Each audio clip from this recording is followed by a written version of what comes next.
Greetings, Zimbabwe. This is Change Radio News. Today is Friday, the 10th of October, 2025. The news read by Olive Rujidzo. The headlines. Honorable Desire Moyo dies in a road accident. Chivayo targets Mutodi over Guvamatanga corruption row. And Prayzah faces boycott ahead of South Africa concert.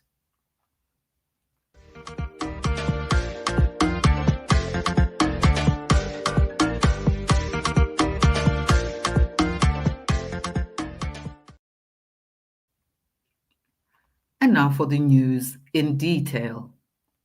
Nkulumane, Member of Parliament Desire Moyoxide Moyo, has died in a road accident at Shangani, 100 kilometers northeast of Bulawayo, along the Harare-Bulawayo highway.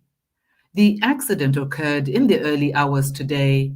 Moyo, a former teacher and acclaimed poet, was traveling from Parliament in Harare with 4 colleagues who survived. They sustained serious injuries and are receiving treatment at Gweru General Hospital. Survivors include Madala Boy Ndebele, Senator Rita Ndlovu, Setulo Ndebele, and Libyon Sibanda. Controversial businessman Chivayo has hit out at Bikita South Member of Parliament Energy Mutodi, warning him to enjoy his last supper in Parliament, saying he will ensure he does not return after the 2028 elections. Chivayo was defending Finance Ministry Permanent Secretary George Guvamatanga after Mutodi accused him of demanding kickbacks worth millions of US dollars from contractors. Critics, including lawyers Tendai Biti and David Coltart, condemned Mutodi's subsequent removal as Budget Committee chair, calling it unconstitutional and a threat to Parliament's independence. Chivayo dismissed the criticism, saying Mutodi was no longer wanted in Zanu-PF and would lose in the party's next primaries. Social media users accused Chivayo and Guvamatanga of being part of a corrupt network protecting its own interests. Prayzah, born Mukudze Mukombe, is facing a growing backlash ahead of his upcoming show in South Africa. He is set to perform at Ellis Park Arena in Johannesburg on November the 15th, 2025, as part of his Ndini Mukudze album tour. However, some South African-based Zimbabweans are calling for a boycott, accusing Prayzah of associating with the ruling Zanu-PF government, which they blame for forcing thousands of Zimbabweans to flee. Activist Alois Alinaka has led the campaign on social media, urging Zimbabweans not to attend the concert, calling Prayzah a Zanu-PF artist. Prayzah has previously performed at ruling party events, received gifts including luxury cars from Zanu-PF ally Wicknell Chivayo. His songs Kutonga Kwaro and Chiremerera have often been used for praising Emerson Mnangagwa. The Environmental Management Agency, EMA, has dragged Harare City Council to the High Court over ongoing raw sewage discharge into Lake Chivero, the capital's main water source. EMA says the council has repeatedly failed to fix its deteriorating water reticulation system, issuing 9 fines and protection orders since 2021. Untreated sewage continues to pollute the lake, causing ecological damage and posing public health risks. The court action seeks urgent repairs of sewer bursts in Kambuzuma, Budiriro, Glenview, Rugare, and Amalinda. Environmental groups and residents warn that continued contamination threatens aquatic life and the broader ecosystem. Energy Minister July Moyo has announced a $3.13 billion energy investment plan to tackle Zimbabwe's worsening power crisis. Speaking at the Africa Capital Markets Forum in Johannesburg, Moyo said large-scale electricity users have 2 years to build their own captive power plants using solar or thermal energy. He also revealed that private players will be licensed to electrify 371 unconnected housing developments known as dark cities. However, critics say government is shifting responsibility to the private sector instead of fixing the country's aging power infrastructure and clearing debts owing to regional suppliers.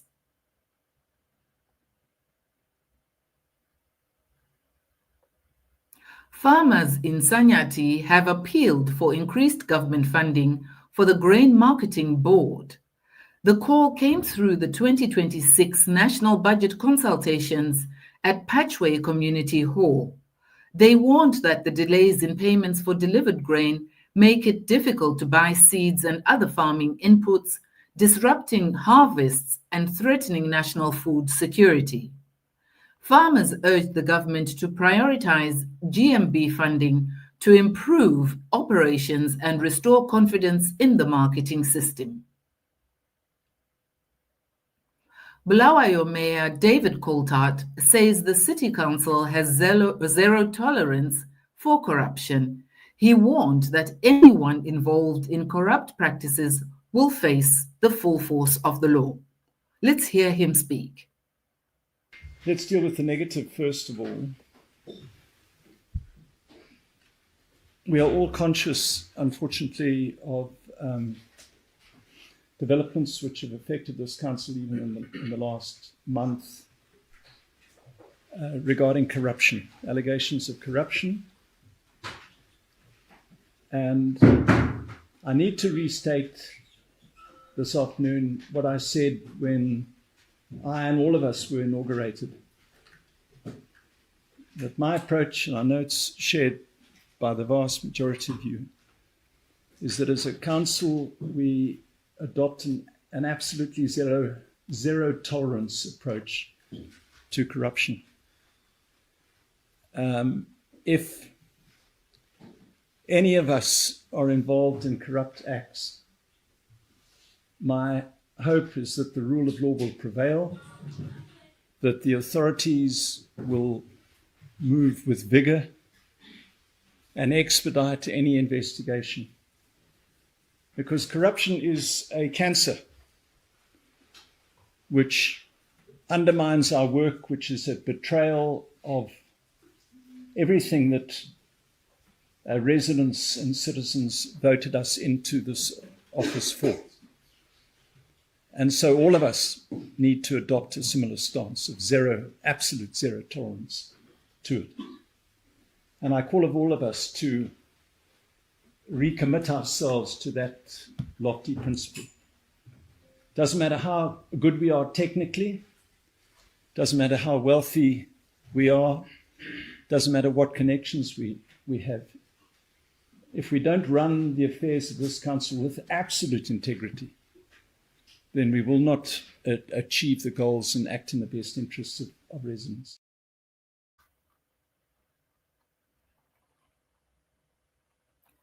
The government has issued a notice to the Save Catchment Council, which covers Gutu, Zaka, Bikita, and Chiredzi districts, reminding residents that all underground water use requires a permit under the Water Act.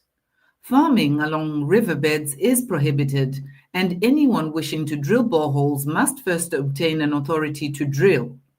Permit fees range from $50 for domestic boreholes to $80 for commercial use, while surface water permits cost $45. Observers have criticized South African mining firm FS Mining for donating $50,000 to the upcoming Zanu-PF Congress.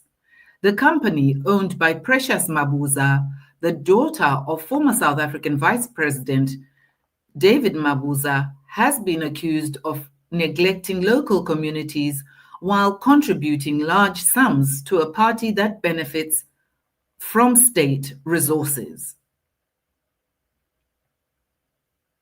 And in news from local communities, traditional healer Vernon Ndemanji, aged 31, drowned while performing rituals at Nyachoa Falls under Chief Zimunya in Mutare.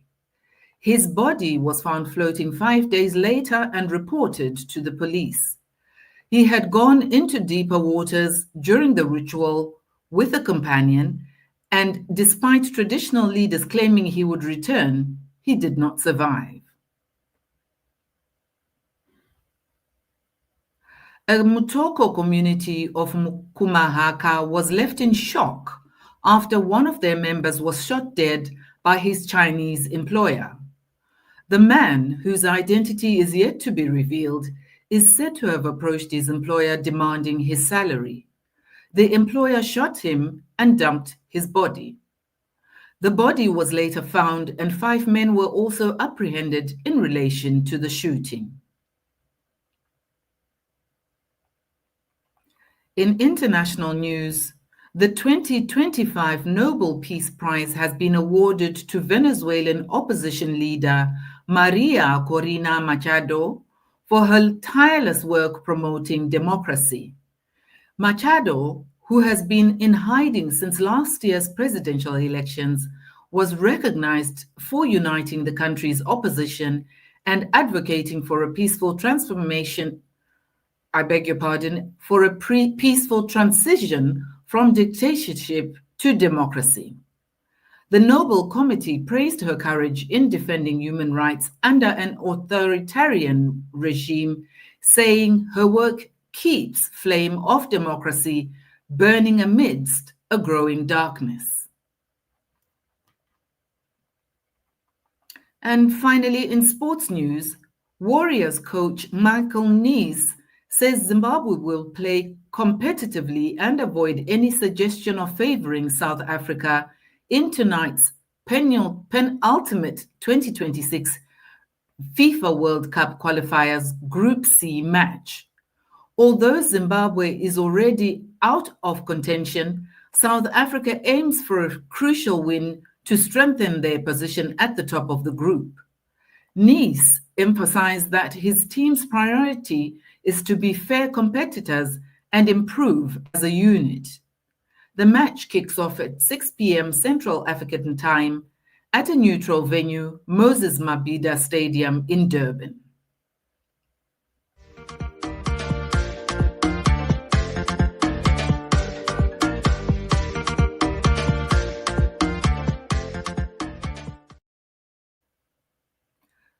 To end the bulletin, here are the headlines once again. Honorable Desire Moyo dies in a road accident. Chivayo targets Mutodi over Guvamatanga corruption row. And Prayzah faces boycott ahead of South Africa concert. This concludes our bulletin for today. Thank you for listening. From myself, Olive, and the entire team at Change Radio, have a blessed weekend.